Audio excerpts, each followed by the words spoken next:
ఏపీలో ఖాళీగా ఉన్న 2 ఎమ్మెల్సీ స్థానాలకు ఇచ్చిన నోటిఫికేషన్తో తెలుగుదేశం జనసేన అభ్యర్థులు నామినేషన్లు దాఖలు చేశారు.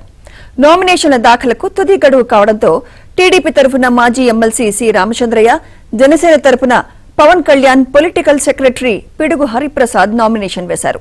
వీరిద్దరి ఎన్నిక ఏకగ్రీవం కానుంది. తెలుగుదేశం జనసేనకు శాసనసభలో స్పష్టమైన మెజారిటీ ఉండడంతో మరెవరూ నామినేషన్లు వేసే అవకాశం కూడా లేదు.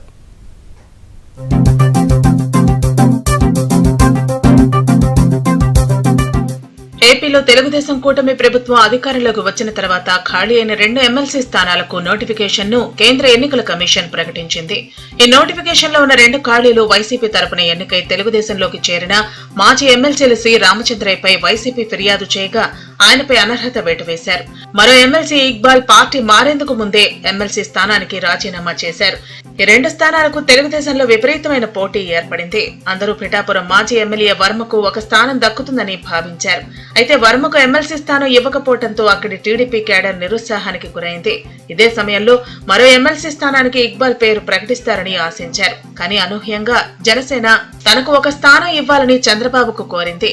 ఆ తర్వాత జనసేనకు ఒక స్థానాన్ని కేటాయించారు. తెలుగుదేశంకు ఉన్న ఒక స్థానంలో సి రామచంద్రయ్య పేరు ఖరారు చేశారు.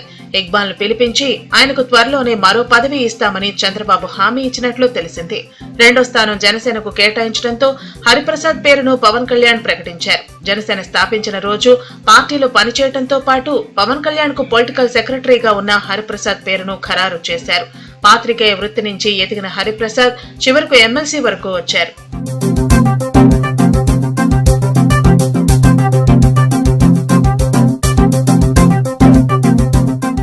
ఇద్దరి పేర్లు ఖరారు చేయడంతో జనసేన అభ్యర్థిగా హరిప్రసాద్, తెలుగుదేశం అభ్యర్థి సి రామచంద్రయ్య నామినేషన్లు దాఖలు చేశారు. ఇరువురు నామినేషన్లకు కూడా గడువు మంగళవారంతో ముగిసింది. దీంతో శాసనసభలో ఇరువురు కూడా నామినేషన్లు వేశారు. 2 పక్షాలకు సభలో స్పష్టమైన మెజార్టీ ఉండటంతో వీరి ఎన్నిక ఏకగ్రీవం కానుంది.